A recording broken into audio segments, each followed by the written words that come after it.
Tips number 13 दोस्तों, शुरू करने से पहले चैनल को लाजमी सब्सक्राइब कर लें। अम्मी का बरेजा बुरी तरह लथर चुका था। फिर मुझे डर लगा कि माँ ये देखकर समझ जाएगी कि ये मेरी हरकत है। डर के मारे मैंने वो अच्छी तरह से लपेटकर अपनी जेब में छुपा लिया और घर से बाहर दूर जाकर कूड़े में छींक आया। इस बच्चे अरसलान के उन सब मैसेजेस के नीचे उसने कुछ तस्वीर भी सेंड की थी। मैंने तस्वीर पर क्लिक करके ओपन किया। वो उसके हाथ रूम की तस्वीर थी, जिनमें वो और साथ अपनी माँ के पिंक रंग की हाथ में पकड़े था, और दो में उसके लथर जाने के बाद की तस्वीरें थी। तस्वीर के नीचे अरसलान का मैसेज था, मैडम प्लीज मेरा कुछ करें, मैं बहुत परेशान हूँ। मुझे कोई रास्ता दिखाएं जिस पर चलकर मैं अपनी माँ को हासिल कर सकूं। Please please help me madam. मेरी हालत अरसलान की ये सारी चैट पढ़कर और तस्वीरें देखकर बिगड़ चुकी थी। मेरे अंदर शदीद ख्वाहिश जागी कि काश ये छोटी सी कम उम्र नौखेज मिल जाए तो उसे तो खा ही जाऊं। ये सब हजान खेज बातें सोचते हुए आंखें बंद करके लेटी रही। अब मुझे लगने लगा था जैसे मुझे नींद आ रही हो। मैंने बंद होती आंखों से नीम मधोशी की हालत में उस बच्चे अरसलान को रिप्लाई लिखा, देखो अरसलान, तुम अभी इन कामों के लिए बहुत छोटे हो, लेकिन मुझे पता है तुम बहुत ज्यादा फ्रस्ट्रेशन का भी शिकार हो रहे हो, इसलिए तुम्हें किसी की मदद की जरूरत है। मैं अपना नंबर दो, कल हम व्हाट्सएप पर कॉल पर बात करेंगे। मैं देखती हूँ कि मैं तुम्हारे लिए क्या कर सकती हूँ। ये मैसेज लिखकर मैंने सेंड का बटन दबाया और मोबाइल साइड पर तपाई पर रखकर नीम और मदहोशी में खुद से हरकत करते ही सो गई। मेरी सुबह आंख खुली तो मेरे जहन में अभी तक अरसलान सवार था। इस कम उम्र के लड़के ने मेरे अंदर एक अजीब सी तलब पैदा कर दी थी, जो मुझे अब चैन नहीं लेने दे रही थी। मैंने तपाई से मोबाइल उठाया और फिर से अरसलान की तरफ से भेजी हुई उसकी तस्वीरें देखने लगी। मैंने चाहत से मोबाइल की स्क्रीन पर अरसलान की तस्वीर को चूमा और रूम जाकर रफ़ाए हाजत के बाद हाथ मुंह धोकर किचन में चाय नाश्ता बनाने चली गई। चाय बनाते हुए भी मेरे दिमाग में अरसलान सवार था। मैं चाय पीते हुए सोचने लगी कि किसी तरह अरसलान से मुलाकात की जाए और कुछ दिन हैदर बेटे और अपने सर को भी खुद से दूर रखा जाए। यही सब सोचते मेरे दिमाग में एक मंसूबा बन गया। बस अब इस पर अमल करना था। चाय पीकर मैंने बर्तन धोकर किचन साफ किया और किचन से बाहर आई तो मेरा ससुर मुझे बरामदे में नजर आया। मैं किचन के दरवाजे में ही रुक गई और ससुर की तरफ देखा। वो भी मेरी तरफ देख रहा था। मैंने आंखों ही आंखों में ससुर को अपनी तरफ आने का इशारा किया और दोबारा किचन में घुस गई। मेरा ससुर किचन में आया और मेरे करीब आकर बड़े प्यार से बोला, हाँ शहनाज, कुछ चाहिए क्या? मैंने झूठ मूठ की शर्माने की एक्टिंग करते हुए कहा, जी अब्बू, वो मुझे पीरियड्स लग गए हैं, प्लीज मुझे सेंट्री पैड्स ला दें बाजार से, लेकिन किसी अखबार में लपेट कर छुपा कर मुझे मेरे कमरे में पकड़ा देना, और आप और हैदर अब कुछ दिन मेरे से दूर रहना। ये बात आप खुद हैदर को भी बता देना, मेरे ख्याल से वो अभी बाहर गया हुआ है। मेरा ससुर मेरे करीब आकर ठर्क से मेरे चेहरे पर चुटकी काटते हुए बड़े ताबोदारी से बोला, ठीक है, कुछ देर में ला देता हूं, लेकिन ये खुद को दूर रखने वाली बात गलत है। मौ, ये पीछे भी काम चलाया जा सकता है, नहीं तो इन दोनों के बीच भी। क्या कहती हो?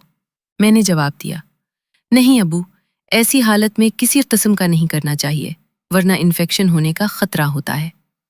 मेरा ससुर शैतानी स्माइल देते हुए बोला, चल ठीक है, 7 दिन की ही तो बात है, हम सब्र कर लेंगे दादा पोता, उसके बाद जश्न मनाएंगे और इस बार फरीदा को भी बुला लेंगे, ग्रुप का अपना ही मजा है।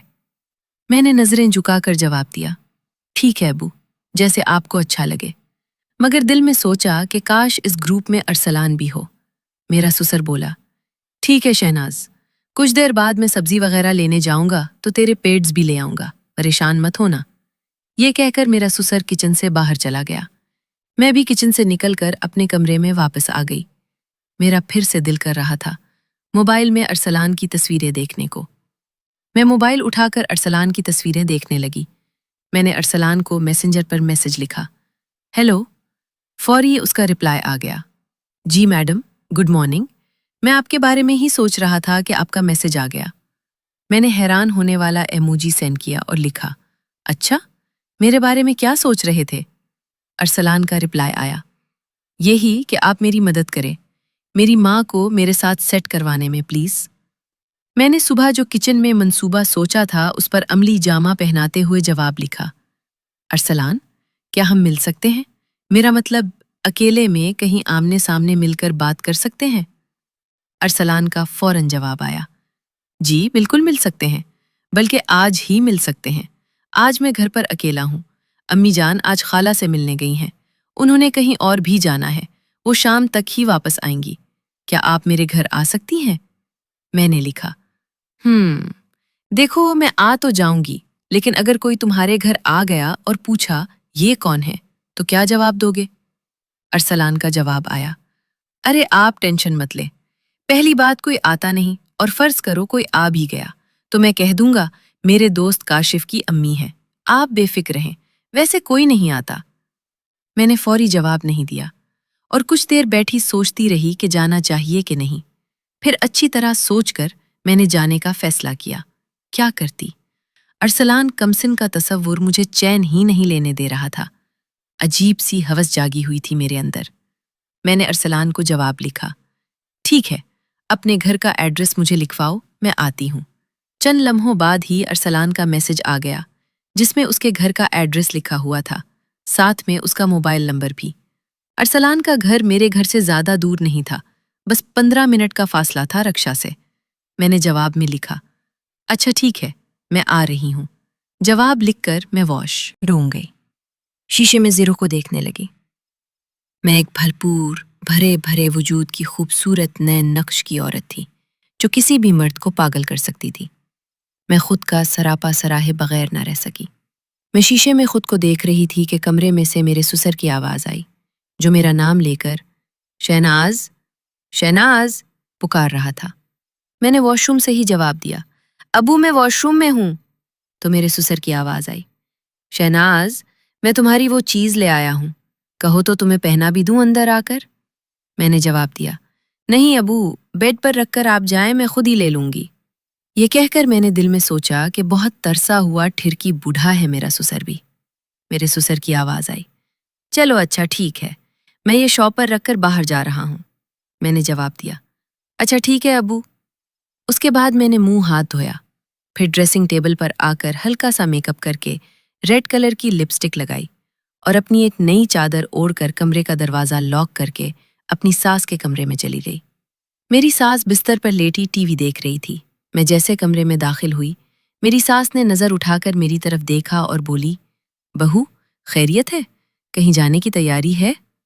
मैंने जवाब दिया, जी अम्मी, आपसे इजाज़त लेने आई हूँ। मेरे मायके में मेरी एक सहेली है नादिया नाम की। उसने आज हमारे शहर में आना है, अपने फाटक वाले बाबा से कोई तावीज़ लेना है, तो उसने मुझे फ़ोन किया था कि मैं उसके साथ चलूं। मैंने तो उसे बहुत टाला, क्योंकि आपको पता है कि फाटक वाला बाबा काफ़ी दूर है यहाँ से, ऊपर से रश होता है तो वहीं शाम हो जाती है। लेकिन वो बज़िद है और नहीं मानती। आप अगर इजाज़त दें तो क्या मैं चली जाऊं? मेरी सास उठकर पलंग पर बैठ गई और बोली, बेटी इसमें इजाज़त वाली कौन सी बात है? वो लड़की तुम्हारे मायके से आ रही है, मेहमान हुई हमारी, तुम ज़रूर जाओ, बल्कि उसे वापसी पर यहाँ घर पर भी लेकर आना। मैंने फौरन बहाना घरते हुए कहा, अम्मी हम लेट हो जाएंगे, फिर उसे वीगन नहीं मिलेगी वापसी की, इसलिए वो वहीं पर वीगन स्टैंड पर ही उतर जाएगी और मैं सीधा अपने घर आ जाऊंगी। मेरा मंसूबा बिल्कुल फिट जा रहा था। मेरी सास राजीमंद हो गई थी। फिर मेरी सास ने कहा, ठीक है बहू, तुम जाओ अपनी सहेली के साथ, कुछ पैसे चाहिए हों तो मुझे बता दो। मैंने कहा, नहीं अम्मी, शुक्र है मेरे पास पैसे हैं। अच्छा मैं चलती हूँ फिर, कहकर मैं सास के कमरे से बाहर निकल आई। हैदर सुबह से ही कहीं गया हुआ था और मेरा ससुर कुछ देर पहले मुझे पेट्स पकड़ाकर बाहर चला गया था। मैं घर से निकली और कुछ दूर आकर एक रक्षा वाले को हाथ दिया और अरसलान के घर। दोस्तों मज़ीद देखें क़िस्त नंबर 14 में, और इसके लिए हमारे चैनल को लाजमी सब्सक्राइब कर लें और साथ बेल आइकन को भी दबा दें। दोस्तों किसी भी किस्म की कहानियाँ, ये कहानी कटिंग के बगैर, घर की या बाहर की मुकम्मल कहानियाँ खरीदने के लिए इस नंबर पर व्हाट्सएप पर राब्ता करें। हमारे पास लातादाद हर तरह की कहानियाँ, नॉवेल्स मौजूद है।